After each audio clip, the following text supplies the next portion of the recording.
జ్యోతిష్య శాస్త్రం ప్రకారం 2025వ సంవత్సరం ఫిబ్రవరి 26వ తేదీ బుధవారం రోజు కన్యా రాశి వారు ఎటువంటి శుభ అశుభ ఫలితాలను పొందుతారు, అలాగే మహాశివరాత్రి సందర్భంగా ఆచరించాల్సిన పూజా విధానం ఏంటో ఈ వీడియో ద్వారా తెలుసుకుందాం. ఈ వీడియోని చూసి వెళ్ళిపోకుండా లైక్ చేయండి, షేర్ చేయండి, అలాగే సబ్స్క్రైబ్ చేసుకోండి. ఈ ఫిబ్రవరి 26వ తేదీ బుధవారం మహాశివరాత్రి పర్వదినం రోజు కన్యా రాశి వారు కొంచెం జాగ్రత్తగా ఉండండి. ఇంట్లో ఉన్న లేక బయటకు వెళ్ళిన ఇరుగు పొరుగు వారితో కాస్త జాగ్రత్తగా ఉండడమే మేలు అవుతుంది.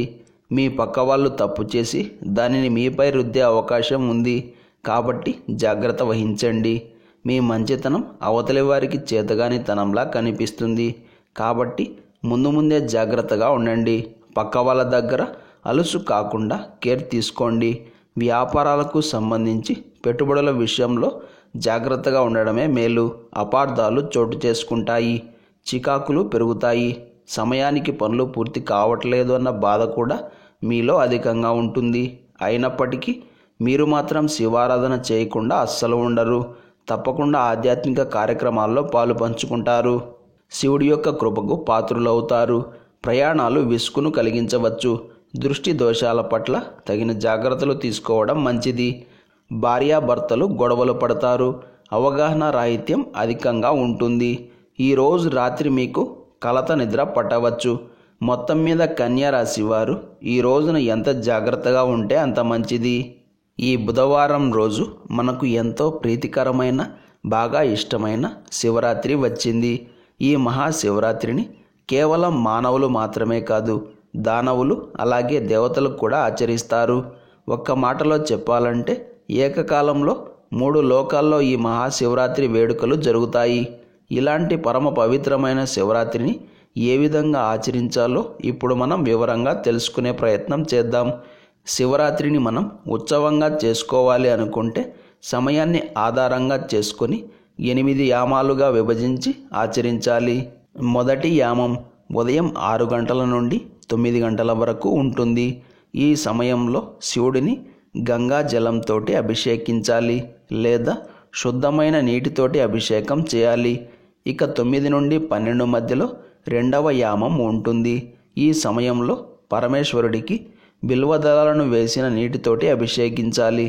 అలాగే మధ్యాహ్నం 12 గంటల నుండి 3 గంటల వరకు మూడవ యామం ఉంటుంది.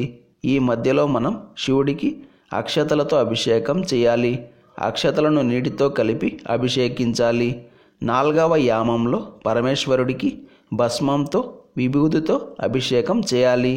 ఇది 3 గంటల నుండి 6 గంటల వరకు ఉంటుంది. ఇక 5వ యామం 6 నుండి 9 గంటల మధ్యలో ఉంటుంది. ఈ సమయంలో మనం గంధాన్ని నీటిలో కలిపి పరమేశ్వరుడిని గంధం నీటితో అభిషేకించాలి. 6వ యామంలో అంటే రాత్రి 12 గంటల లోపుగా తేనెతో అభిషేకం చేయాలి.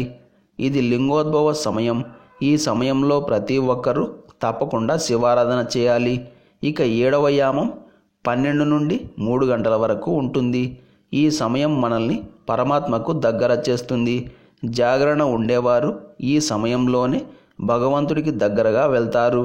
ఈ సమయంలో మనం స్వామికి పచ్చ కర్పూరంతో అభిషేకం చేయాలి. ఇక చివరి యామం మరుసటి రోజు ఉదయం 6 గంటల వరకు ఉంటుంది. ఈ సమయంలో తైలాభిషేకం చేసుకోవాలి. మొత్తం మీద భక్తి శ్రద్ధలతో ఇలా పూర్తి పూజ ఆచరించిన వారికి శివానుగ్రహం అలాగే పరమాత్మ సాక్షాత్కారం రెండూ కూడా లభిస్తాయి. ఇందులో సందేహం లేదు. శివరాత్రి సందర్భంగా ఎటువంటి ఆటంకము కలగకుండా పూజలు మరియు అభిషేకాలు భక్తి శ్రద్ధలతో జరపాలి.